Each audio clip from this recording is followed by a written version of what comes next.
Hi hello. ఇది నా Thursday morning అనమాట. పిల్లలు వెళ్ళిపోయాక స్కూల్కి ఫ్రెష్ అప్ అయిపోయి పూజ అయితే చేసేసాను. థర్స్డే ఎంత పీస్ఫుల్గా అనిపిస్తుంది కదా పూజ చేస్తే. మీకు అంటేనా నాకైతే చాలా పీస్ఫుల్గా అనిపిస్తుంది. పూజ అయితే కంప్లీట్ అయిపోయింది అనమాట. ఇలా సింపుల్గా చేసేసుకున్నాను.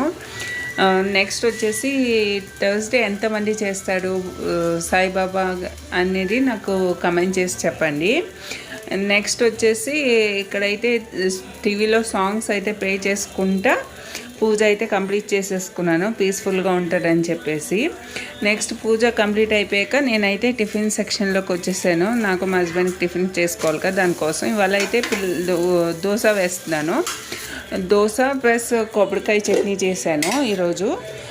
దోశ కొబ్బరికాయ చట్నీ చేసేసి అలాగే లంచ్ కూడా రెడీగా ఉంది.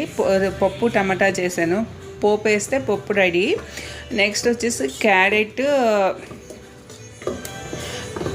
క్యారెట్ బీన్స్ ఫ్రై చేశాను. లాస్ట్లో నువ్వుల పొడి వేసి సూపర్ టేస్టీగా వచ్చింది. అదైతే లంచ్ అయితే రెడీ అయిపోయింది కదా. నెక్స్ట్ వచ్చేసి ఇది పిల్లలకి మార్నింగ్ దోశ బాగోదు కదా బాక్స్లోకి, అందుకని ఊతప్పం అయితే వేసి పిల్లల్ని అయితే పంపించండి. Please like share subscribe to my channel.